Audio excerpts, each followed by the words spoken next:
Sou o Cunha da Mata, acadêmico de medicina. Quero agradecer a presença do professor Wellington, que está aqui doando seu tempo para estar ajudando a gente no projeto de extensão do Tepac Palmas, o Alô Farmaco. Estamos falando hoje aqui sobre o projeto farmacológico do Covid, que é um tema atual, estamos sofrendo bastante com essa pandemia. E vamos estar fazendo um bate-papo aqui sobre o tratamento, né? Como está sendo feito sobre a linha de frente, que o professor está trabalhando nessa pandemia. E ele está vendo como está sendo abordado esse tratamento farmacológico, porque a gente sabe que, às vezes, esse tratamento não é totalmente adequado, porque muitas vezes é um tratamento empírico. Professor Wellington, se eu estou trabalhando na linha de frente, você está observando que é meio empírico esse tratamento. Como você está sendo abordado nesse tratamento? Bom, quando começou a pandemia, inicialmente ninguém sabia o que fazer, né? Então começou a história da cloroquina, que tinha um efeito in vitro, né? Tinha um estudo pequeno que mostrava que tinha um efeito in vitro, e aí foi aonde disseminou mundialmente o uso da cloroquina e, e, e todo mundo começou a comprar, né? Inclusive os hospitais compraram em larga escala para usar. Porém, a gente não conseguiu provar o efeito da cloroquina in vitro, né? Já tem diversos trabalhos que não mostram o benefício da cloroquina em vivo no combate à pandemia, ao Covid. O erro foi a pessoa usar para prevenção, né? Do mesmo jeito que tem gente usando ivermectina para prevenção, usando é, é, Medicina. antiomítico, né? Que aí o nome comercial é o Anita, declaro que eu não tenho conflito de interesse nenhum, mas o que o pessoal está usando é o Anita, também não tem efeito algum contra a pandemia, contra o Covid, muito menos preventivo, né? Então, o que se observa é que nada daquilo que a gente usava no começo tem efeito contra o vírus. Nada, nem a azitromicina mostrou benefício num trabalho recentemente publicado por um grupo brasileiro, mostrou benefício, nem a azitromicina. Sim, pois é. Que até então, alguns medicamentos desse atuam em ciclo específico, como a cloroquina. Vai atuar em ciclo específico. Como no caso da malária, ela vai atuar em ciclo específico na eritrocitário. Então, como vai saber se vai ter atuação em vírus? Pois é, aí começou aquela história, né? O remédio A, remédio B, remédio C foi inicialmente desenvolvido para combater infecções virais e depois viram que eles tinham realmente efeito contra eumintos ou que tinha efeito contra protozoários. E aí, mas assim, o que se observou mesmo, Hugo, foi muita disseminação de fake news, né? Eu vou falar para você, eu nunca é de uma maldade tamanha a disseminação que você percebe que o remédio A, o remédio B, o remédio C. E como o desespero é enorme,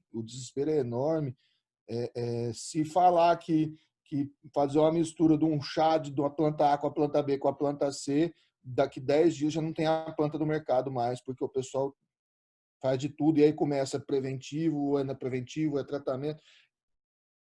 Se a gente soubesse, se a gente tivesse o remédio, não estava tendo tanto de mortes que está tendo, né? Concorda? Sim, sim. Não tem um remédio. A única coisa que tem para se fazer é ficar em casa. É a única coisa. Não adianta querer se agarrar em tomar um remédio A, B ou C. A única coisa que se tem para fazer até agora que mostra benefício no combate à disseminação do vírus é ficar em casa.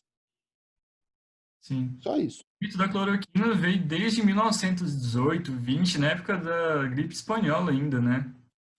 Falava que se combatia, mas acho que a gente nunca vai saber se vai combater, porque não vai ter pesquisa para poder saber se vai combater o vírus ou não, porque não vai ter incentivo de pesquisa científica para isso.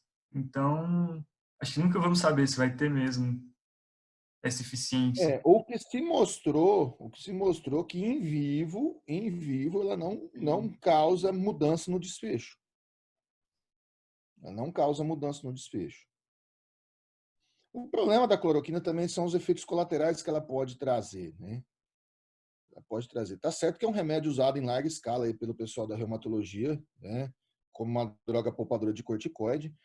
Então, não se observa tanto efeito colateral assim, igual tem descrito que pode ocorrer, né? O medo maior de quando se usava, começou a se usar ela na pandemia, por conta da dose, que era uma dose relativamente alta, era o prolongamento do intervalo QT e poder trazer alguns tipos de arritmia, né?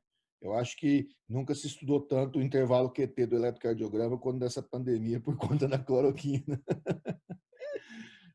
Mas infelizmente, ela não traz benefícios. Né? E você tomar um remédio que não te traz benefício, você fica sujeito ao risco do malefício. Essa que é a verdade. Sim. Ao risco do malefício, não, né? Ao risco do efeito colateral, que qualquer droga pode causar, desde uma alergia a um ataque à arritmia, como é o caso da síndrome do QT longo, pode provocar, né? Não tem nenhuma comprovação que, em casos leves ou graves ou moderados, que esse medicamento possa ser benéfico. Eu desconheço o trabalho grande que mostra isso. Porque todos os trabalhos grandes, os trabalhos que tentaram provar isso aí, ou eles não conseguiram provar, ou eles têm erros metodológicos graves. Entendo. Eu sinceramente, desconheço algum trabalho que provou benefício com a cloroquina. Não só com a cloroquina, não. Cloroquina, ivermectina, o antiomítico que eu citei antes, a própria azitromicina, entendeu? Eu desconheço algum trabalho grande que não tenha... O problema, assim, todo trabalho ele tem um viés. Né? Não existe trabalho grande sem viés. Só que esse viés ele não pode ser enorme a ponto de comprometer o resultado. Entendeu? Todo trabalho tem viés. Se você for pegar esses trabalhos enormes da cardiologia que são publicados aí anualmente nos congressos, né, que são trabalhos que se propõem a mudar a conduta ou a acrescentar condutas novas, todos eles têm um viés. Entendeu? Só que o viés ele não pode ser um complicador, ele não pode diminuir o efeito do resultado. Sim, sim. Eu penso exatamente isso, né? Eu não acho que vai ter o trabalho, nunca vai ter o trabalho perfeito. Só se você colocar todo mundo dentro de uma cadeia, passar a mesma comida, a mesma coisinha, a mesma hora, pôr todo mundo para dormir do mesmo jeito, todo mundo fazer o mesmo tanto de atividade física, pôr o pessoal para tomar o mesmo remédio, você checar, põe na boca, abre a boca, engoliu, engoliu. Você não vai fazer isso. Então, todo trabalho, por menos que ele exista um viés, ele tem um viés. Ainda vai ter uma É diferença. mesmo se você tiver que tomar um antibiótico por uma infecção de garganta, tem hora que você toma ele às 8, tem dia que você esquece às 8, você já toma 8h30, depois você toma às 9. Imagine alguém que está fazendo um trabalho e está sendo acompanhado 5, 6, 7 anos. Por isso que é um trabalho enorme, né? Você tem que comparar com 5, 10 mil pacientes, 20 mil pacientes, dependendo do trabalho. Agora, em relação à cloroquina, nada mostrou benefício. Infelizmente, eu sou o cara otimista, né? Se tiver alguma coisa mostrando benefício, tudo bem, mas não tem. Também é importante lembrar que tem pessoas que defendem sim que melhorou com a cloroquina, com a ivermectina, mas vamos lembrar que será mesmo que foi dependente delas, dessas drogas mesmo? Será se sem elas você não melhoraria? É importante lembrar disso, que mesmo sem elas você melhoraria sem elas. Se Talvez você imaginar, se grave. você imaginar que você tem uma doença que a maior parte dela são casos leves, casos gripais leves, que não vão ter com a febre que dura aí 2, 3 dias, com a coriza, às vezes com um pouco de gotejamento posterior, às vezes, que são casos leves, perde um pouco o paladar, perde um pouco o olfato, mas que se recupera rapidamente. A maioria dos casos que são afetados pelo coronavírus são casos leves. Né? Ah, mas está tendo uma alta mortalidade. Sim, mas compara a mortalidade com o número de casos. Digo mais, a gente tem um número de casos que a gente conseguiu identificar. E os que a gente não conseguiu identificar, que tem gente falando que é 5, 6 vezes o número de casos que a gente identificou, em torno de 5 a 6 vezes é o número total de contaminados. Né? Então, assim, é uma doença cuja maioria dos casos são casos leves. Então, como é que você vai dizer, que foi aquele remédio, que te fez melhorar? Ah, eu tomei e eu me senti melhor. Pode até, se a pílula fosse de farinha, talvez a pessoa se sentisse melhor também, né? A gente não, o fato é, a gente não tem comprovação científica. Sim. Eu usei cloroquina, viu, Hugo? Usei, até que caiu por terra. Né? Então, assim, no começo não tinha o que fazer, vamos usar cloroquina. Vamos usar, no nosso protocolo tinha cloroquina. Mas não mostrou benefício. Mas na época era protocolo, então. Hã? Na época era protocolo, então tinha que usar, né?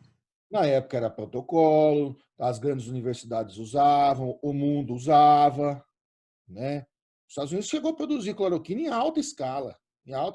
Então não foi só a gente que acreditou. O que não dá para fazer é, nessa altura do campeonato que a gente está, é começar a disseminar essas coisas que a gente vê pelas redes, né? Ah, o remédio A, o remédio B, o remédio C. Poxa vida, a gente já tem quase já tem um ano de pandemia que começou os primeiros casos lá na China.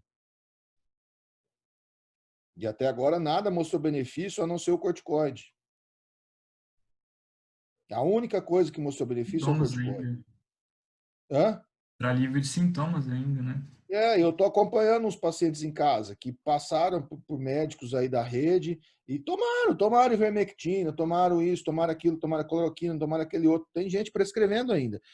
E estão lá no 10º dia da doença, estão de espineco, com infiltrado pulmonar, estão em casa, mas estão de espineco, de espineco não, estão com tosse, tomografia com infiltrado pulmonar, ou seja, o remédio não beneficiou. Se o remédio fosse um remédio milagroso, os caras não tinham chegado nesse ponto. Nós tivemos casos de médicos que se automedicaram em casa 10, 12 dias, com essas medicações todas aí, e não resolveu nada. Ficou grave, e depois melhorou da doença, já está em casa, mas o caso não tem nada dizendo que você vai tomar o remédio A, B ou C, vai evitar que ele faça um caso grave, uma síndrome grave, né? Uma doença grave do Covid. Nada. Até agora, só se saiu alguma coisa ontem que eu não li. Professor, já falando um pouco sobre esses métodos de diagnóstico, PCR, RT-PCR seria o mais indicado, né? E sobre esse teste de farmácia, o que você acha sobre isso, sobre esse tema? O teste de farmácia é um problema, né? Não só por ser teste de farmácia, né? Volto a dizer, eu não tenho conflito de interesse nenhum, porque o teste de farmácia, muitos deles, a metodologia é a mesma que é usada o teste rápido da rede pública. Não? Mas ele não tem, você não consegue acreditar no resultado quando ele vem negativo. Né? Quando ele vem positivo, dá para acreditar um pouco mais. Agora, quando ele vem negativo, não dá para acreditar. Eu vou Uhum. te dar um exemplo. Eu tive o Covid. Eu fiz 3 sorologias depois do Covid e as sorologias eram negativas. Foram diagnosticadas fui diagnosticado pelo RT-PCR. Né? Fui internado na UTI você olhava a tomografia era uma tomografia de Covid. Você olhava a tomografia era Covid, puro. Né? Sorologias negativas e eu tinha colhido um novo suave negativo também. Né? Se eu tivesse feito teste rápido, como as sorologias eram negativas, se eu tivesse feito o teste rápido, ele ia ser negativo também. Só estou te dando um exemplo que aconteceu comigo, por exemplo. A minha sorologia foi positivada depois de. O IgG foi positivado depois de. Que 10 dias, depois de meses. Nossa, É, depois de 2 meses que positivou, 2 meses e pouquinho. Que aí eu repeti o exame e aí veio positivo o IgG. Porque tem essa questão. Então, assim, quando o teste diagnostica, ok. Quando o teste rápido pega, ok. Né? Agora, quando ele não pega, quando ele dá negativo, aí já não dá para descartar. Sorologia tem essa questão, né? Dá um pouco depois, né, da infecção. A sorologia ela começa a positivar mais tardiamente em relação ao RT-PCR. Né? O RT-PCR você pega mais precoce a infecção viral. Mas a sorologia, se você identificou os anticorpos, está dado o diagnóstico. Né? Independente se você pega a sorologia com IgM positivo, né, o paciente está na vigência da infecção aguda pelo vírus. A não ser que ele já estiver na fase descendente, mas um paciente com sintomas, com IgM positivo, pronto, está dado o diagnóstico. Né? Então, Mas eu não desencorajo as pessoas a, eu vou fazer um teste de farmácia, o que você acha? Eu só pergunto, você está com sintomas? Se você está com sintomas da doença, se você está com sintomas da doença e você vai fazer um teste de farmácia que é mais barato do que as outras metodologias, beleza, então a gente já tem uma probabilidade pré-teste grande. Né? Você está com sintomas da doença, você vai lá, faz o teste é positivo, pronto, resolvido. O problema é que se você tiver com sintomas da doença, você vai lá e faz o teste vem negativo, não descarta. Você não consegue descartar 100%. sim. Também lembrando que a gente não pode descartar febre na nossa região de forma alguma, né? Porque febre pode ser outras causas também. Nossa região endêmica de dengue. Nossa região endêmica de dengue, nossa região endêmica de malária nem tanto, malária menos. Mas tem diversas doenças que podem causar febre, mialgia, né, e ser confundido com Covid. Né? Eu tive amigos e outros pacientes que a gente cuidou em casa que tiveram o Covid e assim, era Covid porque tinha diagnóstico pelo RT-PCR e com sintomas clássicos de dengue, que a gente só sabia que era. Teve um que foi no hospital, não foi sob orientação minha, mas ele foi no hospital. A sintomatologia dele era tão parecida com dengue que o colega solicitou o exame de dengue para ver se não tinha concomitância na infecção.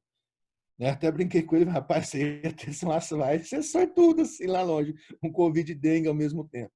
Mas a sintomatologia era muito parecida. Né? Como qualquer infecções virais mesmo, né? É, o termo gripezinha que saiu, né? Na verdade, é longe de mim também defender o político A, B ou C, que nunca fiz parte desse tipo de grupo, mas assim, o termo gripezinha inicialmente porque a maioria dos pacientes que tem casos leves, eles têm sintomas de síndrome gripal leve, aquela síndrome gripal de coriza, gotejamento posterior, de mialgia, Sim. né?